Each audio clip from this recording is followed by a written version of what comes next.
Gents, we're going to do a pre-season review, but before we do, we'll talk about today's game. So first off, Jamie, yourself, what are your thoughts first off on the first 45 minutes of today? I think the first 45 is probably the poorest we've been across the pre-season period. Probably different reasons for that, but I think we were poor in possession, we were poor out of possession, and we were poor a wee bit in between as well. So I think to go behind should have given us a bit more of a wake-up call, but I don't think it did. I thought we were poor up until half-time, and then second half we got a wee bit better. Yourself, Bernie, what do you think the second half? Did we get the reaction we were looking for after the team talk in the changing room? I certainly think we got a reaction, for sure. I think we made it really clear that the levels we want to achieve, that first half isn't there and is well short of them. So I think we got a reaction and we improved, and I think for a good 35-minute period in the second half we really raised the levels, and I think that was the difference on the day. But we've certainly seen us be a lot better this pre-season so far, and certainly the plan and the hope and belief is that we are much better as the season goes on. By the way, he's much better at this than me, isn't he? He is indeed, eh? He speaks really well. So pre-season as a whole then, what have you thought of it so far? Like, have we got out of what we thought we wanted to get from pre-season? For me, we definitely have. I think we put in loads of different challenges, loads of different tests. We obviously made it difficult in terms of the opposition. I think a couple of the times that people have maybe seen the list of opposition and went, wow, it's a really tough one. As I said, it was manufactured to be that way. Even when you come here today, I think Glenvale are a team who are really difficult to beat, to break down. They're patient, they're well drilled behind the ball, they're well organised, and obviously the AstroTurf pitch is something that we're going to come up against across the season with the amount of teams in our league that have got them. So it's been a success so far, but again, there's nothing won and lost in pre-season, so it's just that preparation and everything that has been leading up to that game next Saturday. Last season, it ended on May 22nd. 5 days later, we all met up in the Fenwick Hotel for the first team meeting for season 25-26. What were the three top items that you wanted to get solved between the end of last season and starting pre-season, and obviously through pre-season this year? For me, the recruitment first. Obviously it started prior to that, but nailing down who we were bringing in, re-emphasising the style of play that we wanted to implement for this season, because obviously there was only a limited amount that you could do for last season, and setting standards. That was what I would say, the recruitment, the standards and the style, and I think the three of them have been evident across the pre-season schedule. And then obviously across the schedule then for pre-season, Bernie, Stranraer was the first game. Obviously we got beat at home. Then we went on to Dumbarton at home, which we won coming from behind later on. We went to St Anthony's with the mission of a clean sheet, standards and character. Then Talbot was a tough away game, a game we've come away with the win. Troon, we asked them to get a clean sheet, we picked it up. Troon maybe deserved a bit more, but we asked for the consistency. Then Bede during the week was probably, in my opinion, I think Jamie agreed with me on Tuesday, probably our worst performance. Would you agree with that? I think I think that's a really good summary, Marky. I think, as Jamie alluded to, the plan is to get different exposures and different experiences. So this season we're going to come up against teams that are strong and physical, teams that are direct, teams that want to play, teams that play on Astro, teams that will dominate us, teams that will sit off us. So the objective with those fixtures, and you alluded to it earlier, is about how do we create as many different scenarios in pre-season that we know we'll face. And even as we were talking about today, we find ourselves all of a sudden going, we're not quite where we're at. It's better to learn that in pre-season than it is to turn up next weekend of that. So I think they've served us massively well. There's been lots of enjoyment. Listen, everybody enjoys winning, but learning and playing through those lessons are equally, if not sometimes more important. So yeah, I definitely agree with that. We've avoided doing team sheets through pre-season for the simple reason being as players been coming in, players going, etc. Are you happy with how the squad's been shaped, Jamie, from end of last season to where we're at currently, as in kind of player recruitment wise? I think the recruitment's been excellent. I think what we've done, the way we've kind of shaped the recruitment is we obviously looked at the style of play. We looked at how we want to do it, how we want to play in possession, out of possession, and we've looked for players that fit that. And I think that's evident in how we're playing. The guys that are that fit exactly what we need, and they have the qualities and the attributes in and out of possession of how we want to play. So, listen, it's coming together nicely, but we've got a lot of work to do, and we've got a lot of improvements to make. So, we're nowhere near the finished article, but I'm happy for where we are right now. Absolutely. Bernie, of the players who've came in I know you've obviously know a lot about Yeah. because obviously you've sat down and discussed it as a kind of pair and as a management team. Is there any one or two players that have really shone for you since they've come in and kind of maybe kind of surprised you in a way? Yeah, in different ways to some degree, Marky, because as you allude to, we all in different ways as a management team know these boys. So some of the boys that are here, you know, I've known really well through different scenarios. Same with Ryan, same with Jamie, and so we all know different players in different ways. So there's a lot of boys that we knew what we were getting on day one. You know, I've long been an admirer of Stephen Tan, so we knew what type of player we were getting when we were bringing somebody like that in. So although Stan's been brilliant since he came in, I wouldn't say that's a surprise.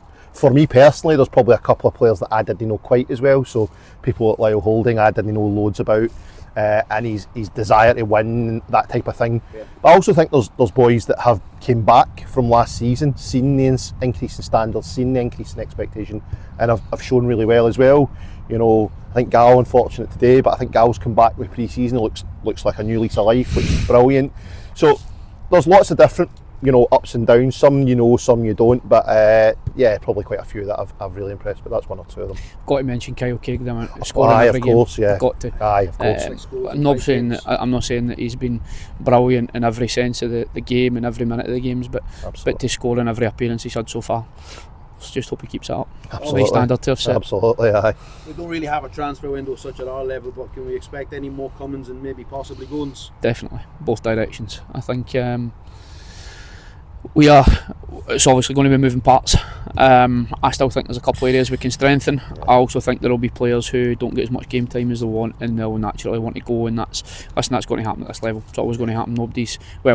Not many are getting rich at this level, so it's something that we'll just monitor and see how it goes. Obviously, when we had the first meeting at Meadow Park, one of the big key words to me that I picked up was the word standards. The new kits were part of that, so I'd like to thank Caden Engineering, Mags and Brian Lamb, J&H Fencing, JW Shorts Limited and MKM Irvin for helping us to bring in two brand new kits, both Adidas. I think we look fantastic on and off the park. Would you agree? 100%. Yeah. I think it all builds into that environment that we speak about, that we want to have the standards all across the club, and I think you can see it, and when we come to training, when we come to games, it's top standards. We often talk to the boys about that 1 or 2% difference, but it's really hard for us as a management team to expect it when they cross the white line if it's 20% shot when they come off the other side of that line. So us setting standards with the players is not just with the players, it's with the whole club. So it's really important that ethos and mentality is all the way through the club, not just on the park. Just a couple of questions then for the fans. I'll put the post up again. Meadow fans are normally quite vocal, but for some reason I think they're a bit camera shy or Facebook shy or Twitter and X and Instagram, etc. So David Hall, who will not be re-signed, loaned or signed? The squad at this time looks too big. Sounds like a question. Say that again. Who will not be re-signed, loaned or signed? The squad at this time looks too big. Loaned or signed? As I said, there will be movements. At this moment in time, there's no kind of real update in terms of everything there has been an update on that has been communicated. I think there will be other updates throughout the week and beyond. But at this moment in time, I do agree. We're not going to. I've always said 20 is a magic number for me. That's where I want the squad to be. That gives us the right coverage and the right depth. As I said, seeing top of that, there will be boys that come in and go out for minutes as well to give us that kind of, as I said, you don't want to just look short term and look at one season. You want to look beyond that and build longer term. That leads on then to Chris's question.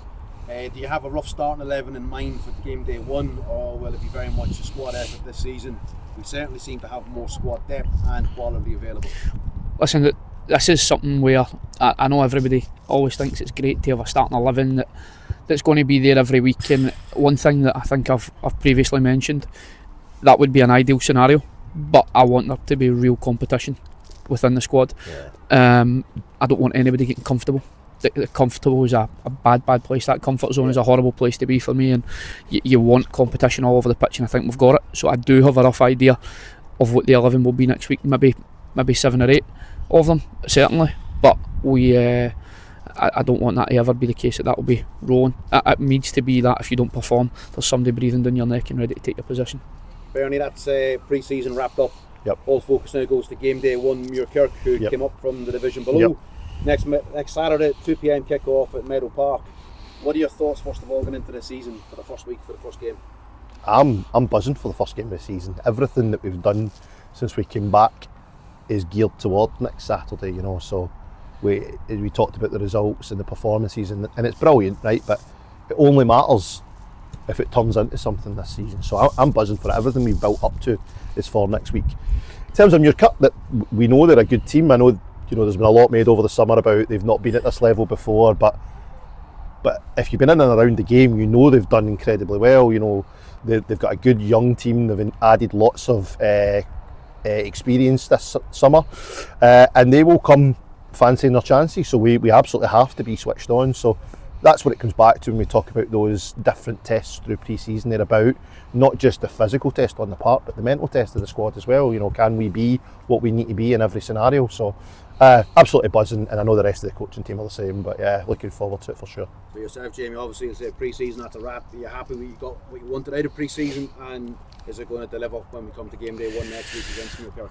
The performances and the results are less of an importance, but the performances have been good across pre-season, but again it showed where we need to improve, where we've been good and the areas of improvement we need to make. So I'm happy with where we are, but as I said, we're nowhere near the finished article. We've got loads of work to do, so I'm really looking forward to next Saturday, but I know that it's going to be a tough test. As I said to you last week, they were a young side that have added experience, they've got loads of energy.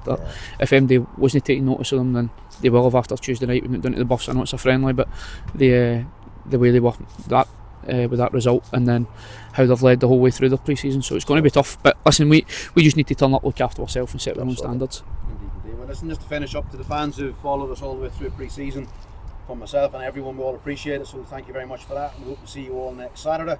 Gaffer, Bernie, thanks for your time and all the best for the season. Cheers, guys. Marky. Cheers. Take care.